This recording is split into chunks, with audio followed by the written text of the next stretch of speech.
sometimes we don't win. Don't give us a bird, don't give us your stink eye. We try our best and we're successful.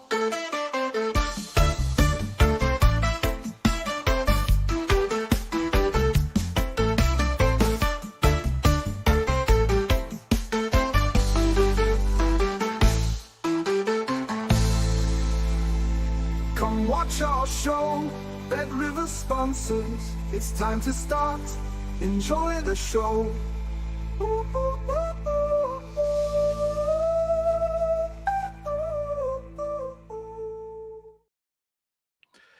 Welcome everyone to a new week of Betting Weekly Live. It is Monday, March the 2nd now, into a new month, Jack. And what a weekend it was overall. Hope everyone is doing really, really well. It has been the last 2 days, all I've seen, Jack, in the news and sort of on X and stuff regarding the English Premier League is how boring it's becoming, how the set pieces are dominating, how this is not good for football, how this is not good for anything. But I don't think you're complaining, are you? Greetings, Steve. Hello, everybody. A few comments in already, which is great to see. It's normally a sign of a good weekend that we've got a few people chirping up.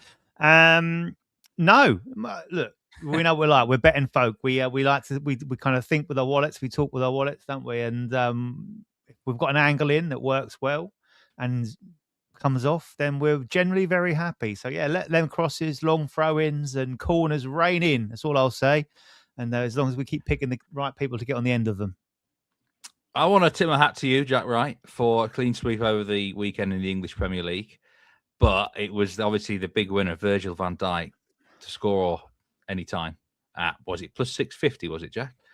I think it's plus 700 the night before, well, and then it just got trimmed in a little bit. Yeah, but look, let's make no bones about it. It's long overdue to have a good weekend, but a couple back-to-backs made me feel a little bit better about myself. So hopefully we talk about we're kind of stat-based bettors and whatever, and that obviously helps the more information we've got, and we can look to tag that on. But yeah, we pinpointed West Ham's vulnerabilities at set pieces. Sorry if Ray's listening to this to go over some old wounds, but I wasn't quite expecting to concede 3 goals from 3 corners quite so easy as that. But that's the second time they've done it this season. So yes, we do talk about the set pieces on the Premier League show, which we recorded this morning, which should be going live after this, and talks about the possible implications into the World Cup. So definitely going to be worth a little listen and watch of that, say, after this show. Yeah, shout out to Sean Carver as well. I think he bagged a 6-1 winner in the tennis. It's been an unbelievable last sort of couple of weeks for the whole shows, really. There's been winners left, right, and centre. But yeah, welcoming everyone. Rick Haley, morning all. I had a decent weekend, he said.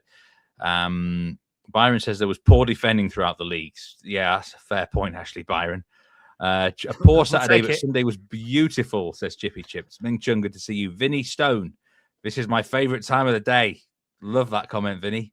It's my favourite time of the day as well. Ray Burke. Hope you're good. A guy called Stefan Anderson. Real Brandon King. Cashed on the Leipzig lean from me. I should have had that as an official play. I had 13 potential picks on my shortlist, Jack. Cool. And if I'd gone with 13 picks, I would have won 8 of them, and I would have been in profit. And instead, I went 3-3. So it's the way we go, isn't it? And I saw you went heavy on his. Yeah, James was 4-2 on his leans as well. So we actually could have had 19 picks and made decent profit. But when will we learn, Steve? How often have we said that over the course of the last 2-3 seasons about our leans being but you're conscious you don't want to be going too heavy on the units, is it? But I mean, no, exactly that. But it was just one of those weekends I was betting a lot. It happens like that sometimes. It can work the other way. It's like this in this midweek slate, mate, in the Premier League. Me and Nigel both like a lot this week. So yeah, I've got 4 official plays and he's got 3 official plays. So and we both agree on one that was so close to making it official as well. So make of that what you will. Mr. Gargle said Donnell Marlon did it again. Do you know what? When he scored that goal, the first thing I did was almost just cry out in frustration because I was like, damn, I should have been on him because he'd been scoring so much recently. It was a great finish as well. Proper good striker's finish in that one. So, yeah, good to see all of you in chat there. MLS, Adam is everywhere. He's asking about MLS. I mean, we'll try our best to get MLS in when we can on these Betting Weekly live shows. But I know the season's back over there, and there's been some really exciting games already. So we'll do our best to fit in MLS when we can. Possibly Friday this week. Got Nathan Joyce on the show, and he may well have a few angles for the weekend card. Yeah, I mean, in terms of actual big wins and losers, I've got to mention the golf yesterday, Jack, and Shane Lowry with an epic collapse late, but it was good news for some of the bettors at Bet Rivers. Nico Echeverria to win the Cognizant Classic. 3 separate bets here from the same bet, or 20-1, 17-1, and 13-1, and that's netted someone over $32,000 from a $2,000 stake. Someone did bag him pre-tournament as well at 66-1, $75 on that to win nearly $5,000. Nice. Someone bagged this first round leader as well at 100-1, Austin Smotherman, $50 placed at 100-1. So the golf bettors with Bet Rivers were cashing in on Lowry's demise there. Biggest bet on the soccer front this weekend with Bet Rivers was in the Premier League. Brentford, full-time money line, nearly $20,000 at -132. Now, that particular bettor was sweating late on. There was a VAR. Was it 7 minutes the VAR took to disallow a goal? Incredible. Burnley scored 5 goals in that game, and only, obviously, 3 of them stood, 2 were disallowed. So he would have been, or she would have been, having an absolute torrid time. Yeah, so that would have been terrible for that particular bettor. But at the end of the day, it's a winner. Oh, dear me. Second biggest bet was Brighton Forest over 3.5 goals in the first half, live at -179. I think over 3.5 backers were furious full stop in that game. God, 3 goals after 15 minutes and then nothing. Yeah. Crazy. So, someone, biggest player prop here was a loser, Victor Gyökeres, for a shot on target or more at -270 in Arsenal-Chelsea. And yet again, he failed to hit the target. He's really feast or famine, isn't he? Like, he does have the odd good game, but I would not touch him with a barge pole against any of the top sides, but get all on board when he's against the lesser lights. We've talked about it at length. We said at one of the things we got right at the top of the show, at the top of the season, was he's a stat pad in flat track bully. He'll make his figures will look good come the end of the season. And look, he's at the moment going into the weekend, he was the top goal scorer of Premier League players in 2026, but he's getting those goals against the lesser lights, and he will continue to do that. He looked poor again yesterday.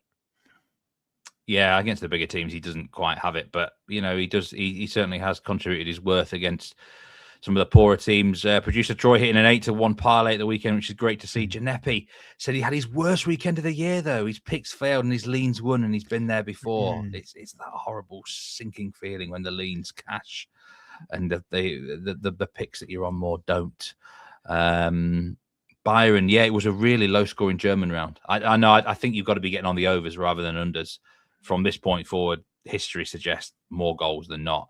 That's usually the way it goes. Anyway, we want to crack into today's card. Put in your best bets today in the comments. Whatever league, whatever sport, let us know about that. And we're going to crack on with some bets in Serie A, La Liga, English Championship. Portugal gets covered again on Monday.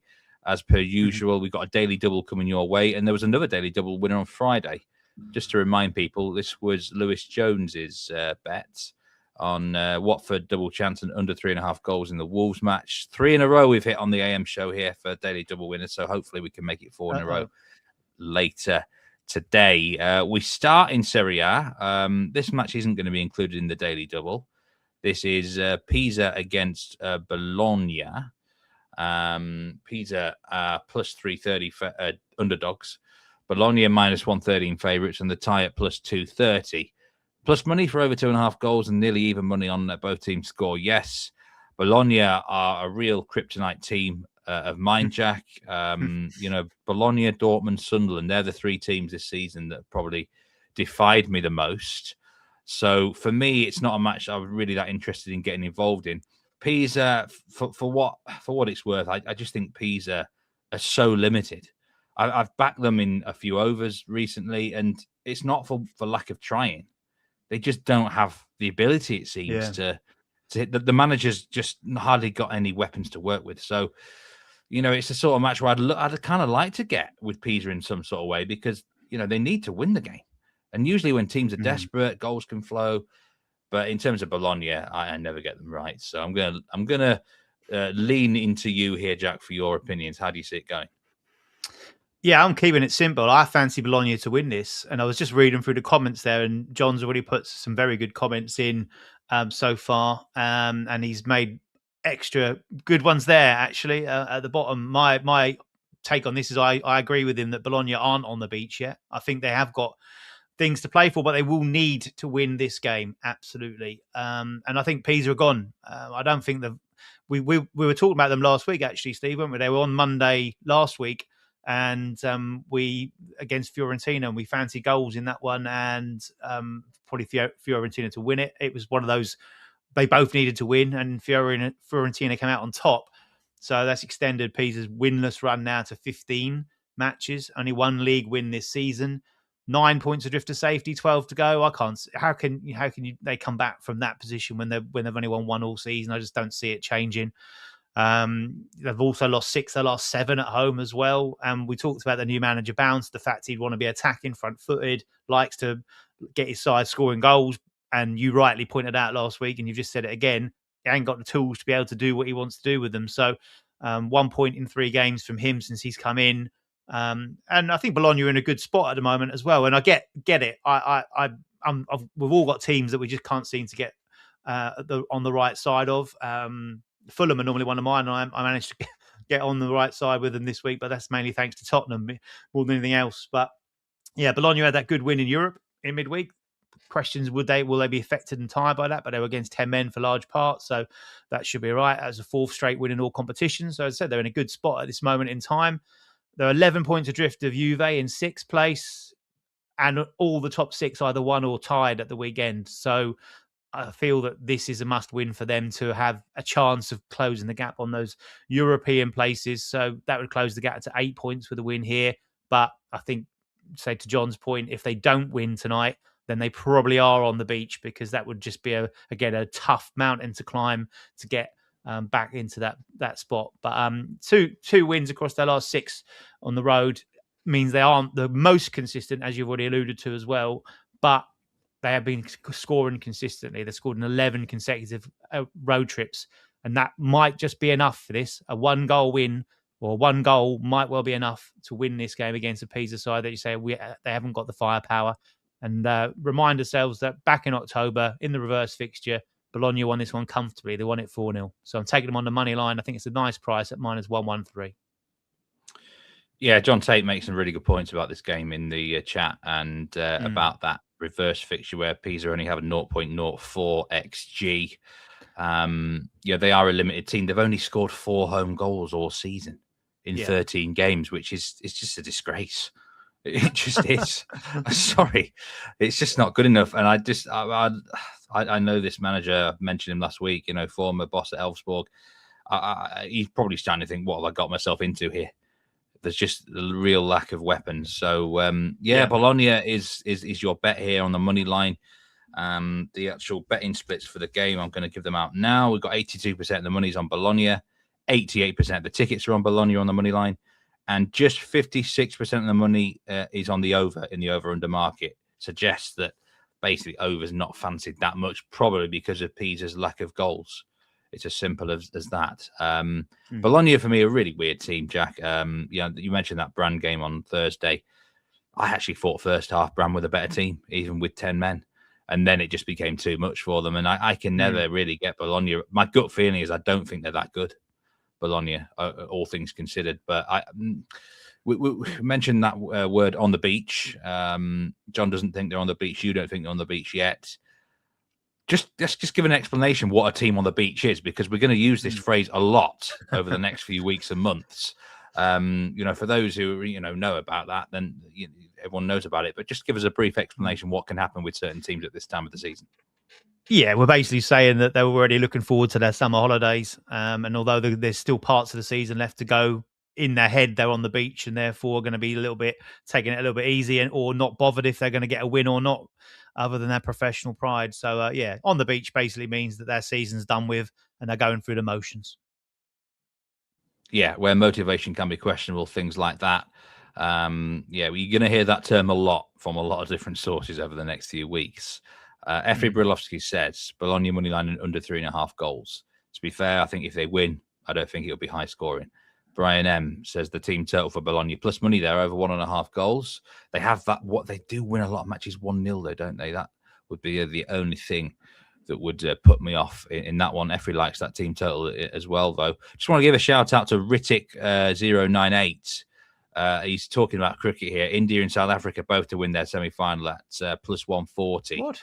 No chance. I think that those two sides are by far the best two teams left in that 2020 World Cup. So that actually, I think that looks a pretty good bet, Ritik. But Steve, on the old cricket, just very quickly, I've backed Will Jacks to be the top run scorer for England the last two innings, and he's been second highest run scorer in both of those, and he missed that by 1 run, didn't he? In the last one when he hit a 4 off the last ball and ended on I think 32, and Banton was top scorer 33. But I might go in again because I think he's the finisher down there, and he might well. Yeah, and he's playing very well. He's very consistent, and he's getting 20s and 30s. He was plus 100 to get 20 or more runs in that, so I covered my top scorer. He was plus 6. He was 16-1 to be top goal scorer, top run scorer in that match. So keep an eye on that because India could well get England in trouble, and therefore him down the bottom of the order could well see a chance of him being top scorer. Betting on the top scorer market in cricket can be a horrible experience sometimes if you miss out by 1 run or a few runs. It's excruciating, as you all know there. Producer Troy says in America, on the beach is going fishing, off to Cancun or on the golf course. And I saw that phrase used quite a bit in January, actually, on the golf course for these quarterbacks who don't make the playoffs and things like that. So, Reese Conroy says it seems a bit too easy to take Bologna. Well, I'm not sure, really, the way Pisa have performed this season. 8 losses out of home. 13 at home. I am personally going to stay away, but I wish you the best of luck with that bet, Jack, because if I get on it, I'll curse you. Me and Bonnie just don't get on very, very well. Yeah, we will stick with Serie A, though, and we're going to have the first part of the Daily Double from this match. In fact, it is a selection we both agree on. Udinese plus 215 underdogs, Fiorentina plus 138, the tie at plus 205. We've got over 2.5 goals at plus money. Both teams score yes minus 129. Let's just first of all talk about the money line odds, though, Jack. And I've got to be honest, I think these are wrong. I don't believe that Udinese should be such a clear underdog at home. I think this possibly could be or should be a pick'em. A Fiorentina side who, honestly, whenever I watch them in whatever competition, there's always a mistake in them defensively. They just look porous at the back. I can't trust that defense. They lost. They were very lucky actually on Thursday. The 11 they fielded was shocking. First thing I'll say is that it was a terrible 11, but they still lost 3-0 at home to Polish opposition. Needed to basically bring on the big boys to secure it in extra time. I wasn't very impressed with that, and it serves them right. They've had to now go through extra time and stuff. And will that be possibly a weakness for them today? I'm no doubt their eyes were on this fixture mostly. But what do you think of the money line odds? Would you be a Fiorentina backer at plus 138? No, absolutely not. No. There's a comment just there saying, how do we get Udinese on side? And I'm not quite certain, but possibly on the double chance and then throwing goals because we both fancy goals in the game, don't we? So that might be a way into it. But no, I can't be backing them at that price. So I don't quite know where that one's come from. To be fair, I know Udinese have not got a fantastic home record. Won 2 of their last 8, I think, isn't it? But yeah, that was alarming in last midweek, and albeit with a rotated side, but it kind of sums up the fact that they do concede goals, but that lends itself to what we're looking for from the game, doesn't it? Yeah, it certainly does. Efri Broloschi saying Fiorentina moneyline, Udinese have very little to play for. They're on 32 points, Udinese. That's only 8 points clear of the relegation zone. Now, that is actually not a bad gulf, and there's several teams between them and the drop, but you don't want to start losing a habit. You don't want, just all it takes is a couple of wins from Lecce, Cremonense. Fiorentina beat them tonight, and maybe slightly looking over their shoulder. I don't think they're on the beach quite just yet, for me. Genepe's asking. I think they will be in, once they get to say 38 points, 36, 38. I don't think they're quite on it yet. And they've lost 3 in a row. I think they might be fired up. They're very inconsistent. We know I mentioned last week, the over-under run is incredible. They never have more than 2 overs or 2 unders in a row, which is crazy. So there was an under match last week, so maybe it's due an over again. In fact, 5 of the last 6 times one of their matches has gone under 2.5 goals. The next time has gone over. So I think we're due some goals in this match. But I do want that draw on my side. So I think both teams to score, yes, is the best bet in this game, Jack. Minus 129. That's the selection we agree on. And I'm pleased that you are in the same camp as me for this one. Yeah, it's always good to have a bit of backup, isn't it? So, we're both... It made sense to put this in the Daily Double when we just shared what did you like today, and we both had this on our shortlist. So it has to make it 7 the last 11. Both team to score yes for Udinese, 7 the last 8 for Fiorentina, and the last 4 on the road. So it all points towards there being goals at both ends, and therefore, it had to be the first part of the Daily Double. It certainly did. Certainly at minus 129, I think it's a no-brainer. It does cover that 1-1 tie, which probably both teams would accept. I do think this might go over 2.5, though. I think that plus money on over 2.5 goals does actually look good here. I wouldn't be surprised even if we saw the old Desmond making an appearance in this game. The 2-2 could be a possibility here. But I think both teams to score, yes, is the best option. It's going to be the first part of the Daily Double. I can tell you now, in terms of the money line, 66% of the tickets are on Fiorentina, but 52% of the money is on Udinese. So it's actually a pretty tight split, but there is slightly more money on Udinese. Doesn't surprise me. I could see a bit of professional money on them here, considering the odds. 56% of the money is on the over. So it's I'm getting mixed up with my games. 81% of the money's on the over, so the over is supported in this game, which I think that's very, very fair. So put down your best bets in chat. Genepi said he's avoiding the money line, but goals looks appealing. And Byron says Fiorentina is terrible regardless of rotation in the Conference League, etc. I just can't trust that defense whenever I see it. They had that 1-0 win against Pisa last week. And even later on, they just look nervous, hanging on a bit. And this is Pisa we're talking about. They had a couple of late opportunities, and I was thinking, wow, they're in it's not a great position they've been in all season. They've constantly been chasing their tail in this relegation battle. And I think at bare minimum we get a 1-1 draw, and I think it probably could go over 2.5 goals. John says, whenever I'm very confident on both teams to score, yes, I always back it in the first half, and that is a plus 340 wager on Bet Rivers. Never really actually considered that too often. I know some people who like to bet on both teams to score twice in a match, which can really jump up odds. But I'd never thought about the first half, both teams to score, actually. We'll take it, won't we? Let's get it done and dusted nice and early. We can move on. Get it in the bag. Get it in the bag by 25 minutes. Happy days. Right, we're going to move on to what is probably the headline game of the evening, actually, in Europe today. Is in La Liga. Real Madrid face Getafe. Real Madrid are minus 305 favourites. Getafe 9-1. Over 2.5 goals is slightly minus money, but not by much. It's a very low goal line for a typical Real Madrid game. Both teams to score, yes, at plus 132. And, I mean, this is a local regional rivalry within the Madrid region. And the history suggests, Jack, that we just won't get that many goals in the game.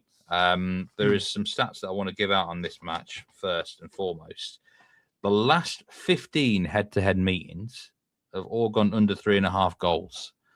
14 of the last 15 have been both teams to score no.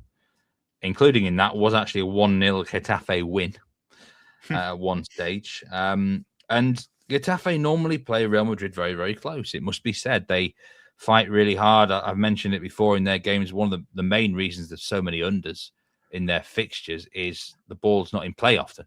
They foul a lot. They waste time. So that's why we've got a goal line at 2.5 for Real Madrid.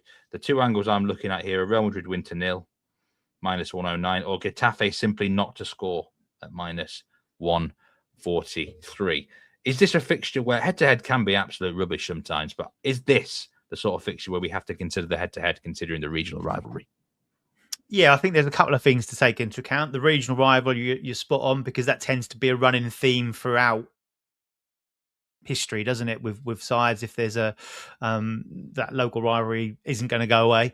And the other thing is when you've got a side like Real Madrid, who are generally and traditionally and historically the stronger side, the side that are always, whoever they've got in their personnel, are going to have the stronger players, the better players, are going to be a strong, hot favourite. They're up against the underdog. So you're going to get a similar themed game, regardless of be it 2015 or be it 2026. So I do generally avoid those historical trends. But yeah, this is certainly a game, I think, where you can make a case for, especially when it's so strong as well, such a strong and consistent trend, bringing that into your betting, especially again when you're getting, looks like you're getting some good value on those selections, which I agree with as well. For me, the win to nil's the better bet, because I just can't see at this stage of the season Real Madrid getting a 0-0. They just have to win the game, and I think they'll find a way to do it. No Mbappe though. Obviously, there's still no Bellingham. That is a blow, and that's probably the sort of reason why this probably won't go significantly over again tonight. Really, it might be difficult for Real Madrid to find a way through. This screams 1-0, 2-0 Real Madrid to me all day long. And there's quite a few in chat hoping for that win to nil. I think there was some comments earlier on, actually, before while we were talking in the first 5 minutes about Real Madrid win to nil. And I think that's the direction they're going. I don't think Getafe will score. There might be a few cards, like a guy called A said. This, I think the card line's at 4.5. It will be stop-start. Getafe will be trying all the dark arts they possibly can. This is... Absolutely, it'll be dark arts everywhere. It'll be like, what's the bad wizards in Harry Potter? That's what they're like here. That's what they're all about. Are Getafe? They'll be. Do you know the most foul side in La Liga, Steve? Well, there must be. I think they're in the top 3 for being fouled as well. Yeah, they are number 1. Getafe? They are number 1. Yeah. What are they first at fouling as well? They must be up there. They're up there, aren't they? I didn't actually look, because my angle of attack was actually for a Real Madrid player to commit fouls. Gone a bit off piste because I knew you had something strong, and I totally agree with it. But I've gone for Eduardo Camavinga over 1.5 fouls at -127.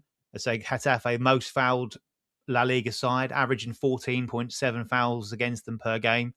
And Camavinga's hit this line in each of his last 6 La Liga outings, and he's also hit 3 fouls in 3 of those 6 fixtures as well. And if you did want to get a mini step ladder out, plus 220 for 3 or more fouls for Camavinga. So that was my route in, because as you say, you can see them dive in, you can see them little niggly fouls. That a stop-start encounter suits Getafe, and I think that's the route it might well go.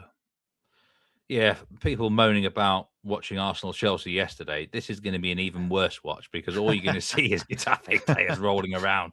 And I like that angle about Camavinga. He's going to be right in the heart of the action, isn't he, as well, in midfield there. It's going to be a difficult watch. Effie says if Real don't win, a 10-1 parlay and 5,000 is going to go down the drain. Oh, I think they'll get you that win, Effie. I think they'll just get over the line 1-0. It's suddenly made it more of an interesting watch, hasn't it? Yeah, we can call Getafe the Death Eaters of La Liga. Alaves might be in that mold as well. Tobias said the match they started in La Liga with a 2-0, and it's going to end with a 2-0. So there. It's going to be in that. Here first. Byron Jack was saying the team that is fouled the most, not actually fouls received rather than fouls made. I'm sure they're up there there must be top 3 for fouls made as well. Alaves are very much Alaves are a very similar sort of team, full stop as well. So it wouldn't surprise me if they've maybe it's changed even over the weekend. But in terms of the top money 4, Alaves 15.3, Sevilla 15.1, Sociedad 14.8, same as Getafe. So I imagine they'll nip ahead of Sociedad after tonight as well. So they're up there. They are up there. 94% of the money's on Real Madrid, 95%. The tickets are on Real Madrid. Usually it's more. For a match like this, it's normally 99%. So there is maybe a little bit of doubt about Real Madrid with the usual bettors. 61% of the money's on the over as well. Again, for a Real Madrid game, it's normally up there. 80-90% of the money's usually on the over. Again, it just kind of shows there's a reluctance from the bettors out there and the professional money that this is going to be a high-scoring encounter. Win to nil, -109 on Real Madrid would be is going to be my bet for this game. And Jack's got the fouls play on Camavinga. Let's just have a look at some of this. Louis Mitt says second half most goals must be a good bet. Yeah, I could see that. I could see actually 0-0 at half time and then Real winning it in the second half. So yeah, I think that's a pretty good angle, to be honest with you. Under 3.5 match cards. Sorry, under 3.5 goals, says John Tate. Real Madrid win and both teams to score no is a plus money play. Byron's on about match cards over. Has to bump it up 3.5. Probably will land. Kruku would play draw or under. Kruku does often like to go against the grain a bit, but I don't think the under's a bad play whatsoever. I think that's a very good call. And he's also going to be looking at a Vinny shot on target because of the Mbappe absence. Yeah, it's a big loss for Real Madrid. Mbappe changes a lot of things. Let's move on to the second part of the Daily Double. And Jack, you've got quite a lot of player props for this match as well. We moved to the English Championship. Birmingham against Middlesbrough. Birmingham are the dog at home, actually, here, plus 160. Middlesbrough slight favourites, plus 135. And the tie is at plus 230. I mean, this is a huge game, really, considering the actual league table for Middlesbrough, who've just gone off the boil recently. It seems that defeat to Coventry has maybe upset the apple cart a little bit. They've got teams breathing down their neck like Millwall, Ipswich, Hull, Wrexham even, with Coventry now extending their lead to 8 points. It can be back down to 5 if Middlesbrough win this game. Birmingham probably need to win this, otherwise they're going to be out of the playoff race, Jack. It's getting to that stage of the season where Birmingham's inconsistency's just been too much, I think. It's kind of feels like do or die for them in this one. I think it's an intriguing game. Two good teams. I think Birmingham are better than 11th, really. So I'm looking forward to this one. What say you? I agree. I think it should be a really good game. And we've covered a couple of Middlesbrough games recently on the live show. I've been on with a couple of those. Sheffield United was the first one. They won that, I think it was 3 weeks ago. So things come at you quickly in the Championship, that's for certain. And we've had loads of games since then, 3 weeks ago. They won at Sheffield United in a cracking game. We called it spot on for that one. They went top. Since then, they haven't won a game. They picked up 2 ties against sides in the relegation zone, so that'd be considered drop points. And in that period of time, Coventry won 4 on the spin, including against Middlesbrough, which is, as you said, seen them reclaim top spot and also move clear as well. So Birmingham have had a funny season because they started quite well, quite strong. I got pelters for saying that they were going to be playoff challengers, where their fans was kind of suggesting they would be more than that. And it looked like they were probably going to be right at the start of the season. Then they fell away and they went down as low as like 16th or 17th in the table, and then put a great run together at the start of this year, start of 2026. They put a real good sequence of form together, just one defeat, and they climbed right into the cusp of that playoff race again. And then they got beat last week by Millwall convincingly, 3-0 to Millwall, so a promotion rival. They also had a man sent off in the second half, but they were already 3-0 down at that point in time, which has just halted that surge. And as you said, they're down in 11th, and they're 8 points adrift to Wrexham, as you rightly say. So this is a massive game for them. You would suggest a must-win, really, which will open this game up perfectly, because I tell you what, neither of these two sides are going to change their style of play. Birmingham are super confident. Their fans are demanding that they play open and attractive football at home. Middlesbrough, under Hellberg, that's what they do. And we've seen them come off against Sheffield United and play exceptionally well and win that one 2-1. And you've seen them go the other way when they play Coventry, and it fell apart for them a little bit in that one. So expect them to absolutely both be going at each other. We should see another cracking game in the Championship, a great advert for the Championship, with two sides that have got their eyes certainly set on promotion to the Premier League. Middlesbrough automatically, and Birmingham would love to get into those playoffs and have a crack there. They're really strong at home as well, Birmingham. They've only lost once at home this season, won 8 games. They've drawn too many. The ties is what's caused them issues, and meaning they're just short at this moment in time. 7 ties in those home fixtures, but it's just 1 defeat. And they do need to say those 3 points to keep things going. Middlesbrough, they struggled against sides that sat deep. Leicester, Oxford. They won't get that with Birmingham. Birmingham will come at them And when you look at Birmingham's games against sides that are at the top end of the table, it's mouthwatering for what we should be seeing tonight. At Coventry, it was 3-2. Millwall, they won 4-0. They lost 3-2 to Hull, and they drew 1-1 with Ipswich. So goals generally across the board there. Only the Ipswich one is the one that's gone under, but it's gone over enough, as you can see on the graphic there, for us to cash that leg of the daily double. Over 1.5 goals in this game. I expect it to go over. I'm playing over 2.5 goals myself at -132. But for the sake of the daily double, we've watered it down a little bit. We want to keep that win and run going. So added to that Udinese game, +119 for the daily double. Yeah. Basically, we're just adding a little bit to that Udinese both teams to score, yes, aren't we? Which is -129. Yeah. Over 1.5 goals in this game bumps it up to a +119 daily double.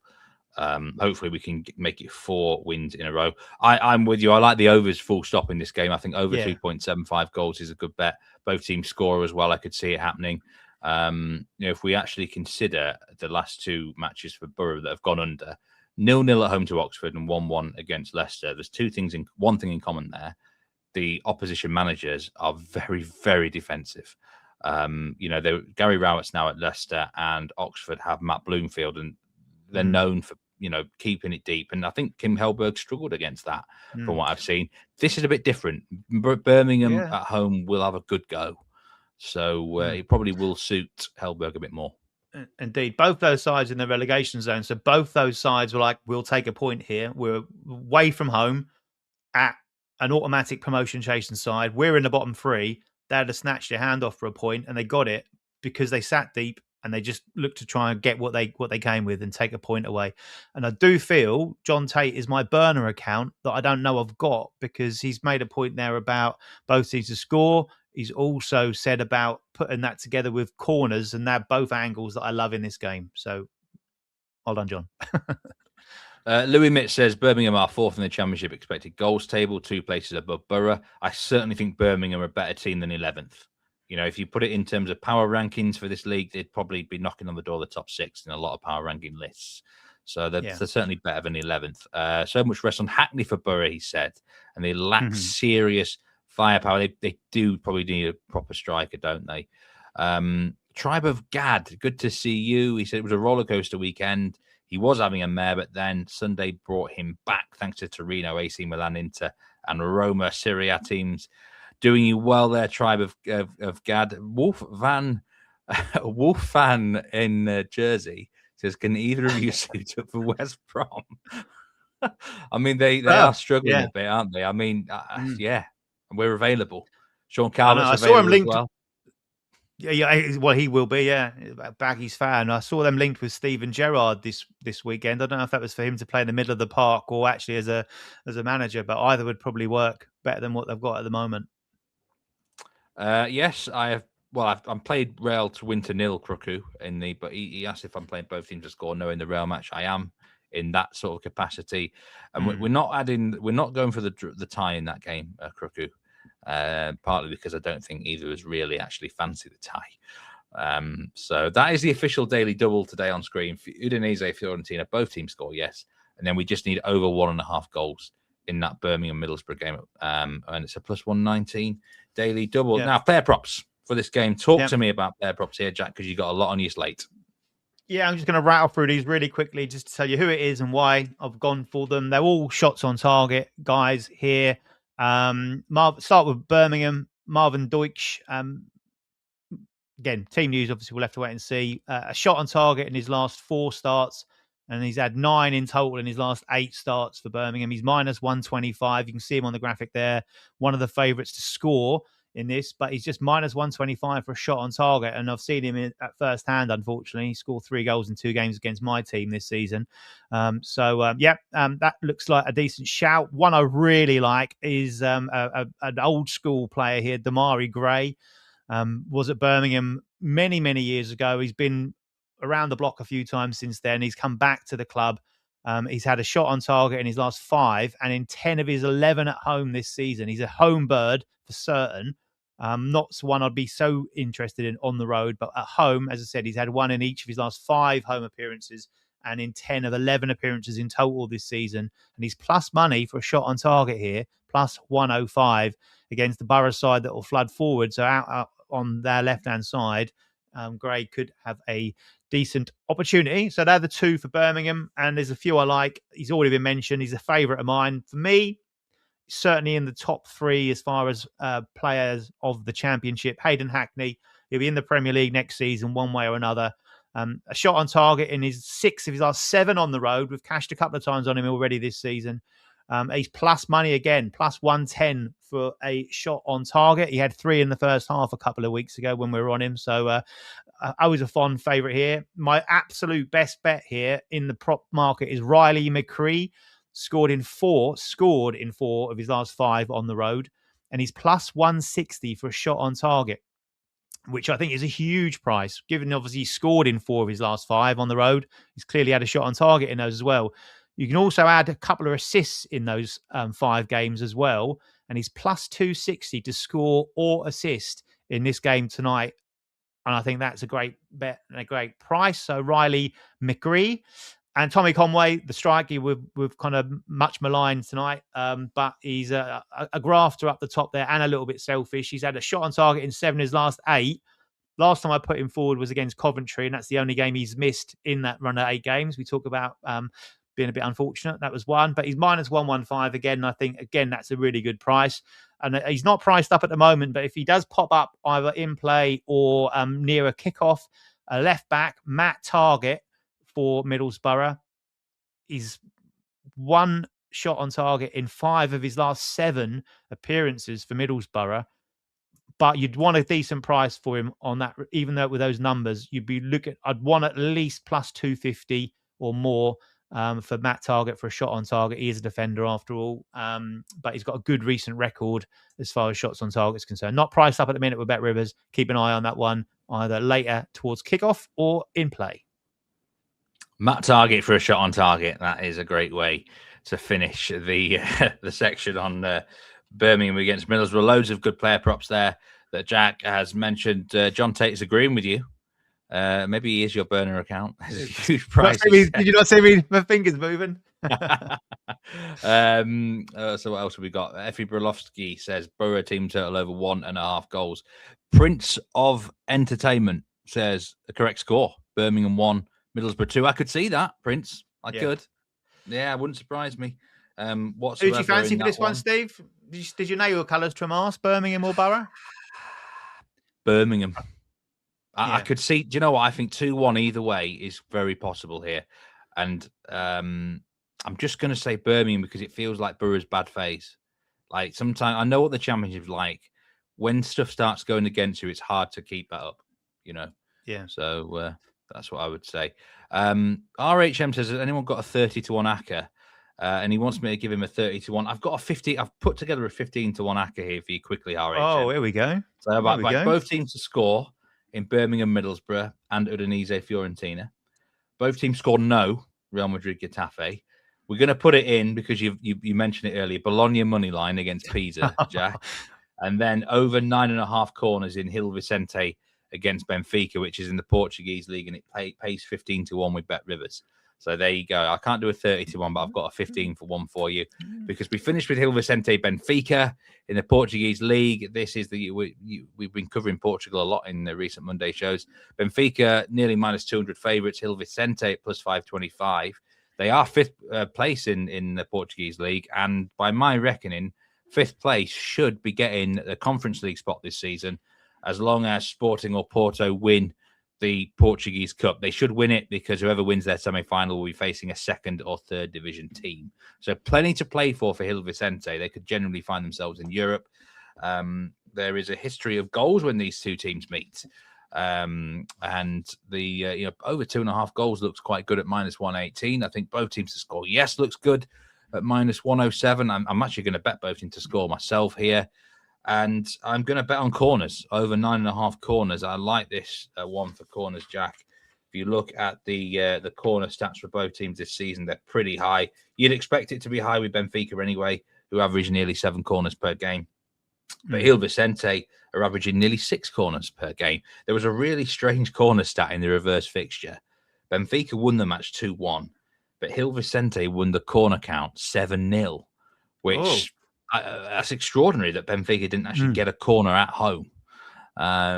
Which it can't happen too many times. Over 9.5 corners would have lost that night. But if Gil Vicente are getting 7 corners in the reverse fixture, then they can probably contribute towards this total. What's that line tonight? On the corners? Yeah, over 9.5 corners, -112. No, Gil Vicente. What's that? Gil Vicente's corners. Over 2.5 Gil Vicente corners is -200, or over 3.5 is +108. So that could be a bet. Yeah, you don't need that many, do you, from them there? I love those ones where you're expecting it to be a little bit one-way traffic. Yeah, +108 over 3.5. They're at home over 4.5, and they probably will be trailing maybe at some point in the game. I'm not ruling them out here, by the way. But I'll just give you a betting split for the game. 78% of the money's on Benfica, 80% of the tickets are on Benfica, and 96% of the money is on the over, Jack. So overs are liked in this game. Just before we go on, I want to remind people about a bonus bet, which is now available. Tennis fans know that Indian Wells is the 5th major, and Bet Rivers is giving bettors a bonus swing for the event. Players in New York or New Jersey can take advantage of our 5th major bonus from Betting Weekly. Enter the bonus code BW32 into your Bet Rivers app to receive the $10 bonus bet to use on the Indian Wells BNP Paribas Open. That is BW32. Available to bettors in New York or New Jersey, and it's available to be used on the event in Indian Wells there. So, Jack, best bet of the day, what would it be? It's going to be Riley McCree, the shot on target there at +160. That'll be my bet of the day. And I just want to quickly add before I go off, is you gave me my flowers for my Virgil van Dijk, and I was very selfishly taking them and didn't mention your fantastic hit. Was it on the live show back end of last week? Was it McKennie, the header? Oh, McKennie. Yeah, I'm going to live off McKennie now for the rest of the season, aren't I? But do you know what, Jack, right? So I gave out 2 bets last week on Juventus players. I said McKennie to score from a header, and I said Conceição to score from outside the box. Now, he didn't do that in that match last week, but did you see the Conceição goal last night in Roma Juventus? No. It's goal of the season contender from outside the box, top corner. So, if there's one team I know a lot about, it's Juventus. I watch every Juventus game. I'm not a Juventus fan as such, but I do watch all their games. So I know a lot about their players. So thank you, Jack. Appreciate that with McKennie. No, absolutely. But anyway, that will do for Betting Weekly Live today. That's the Daily Double. It's as a reminder, Udinese against Fiorentina, both teams score yes. And Birmingham, Middlesbrough over 1.5 goals. It's +119. Join me tomorrow on Betting Weekly Live, and we've got loads of stuff set for the rest of the week. Jack, it was a pleasure as always. Thanks so much for your company. And we will see everyone tomorrow on Betting Weekly Live. Good luck today. Cash those winning tickets. Remember to gamble responsibly, and we'll see you next time. Take care.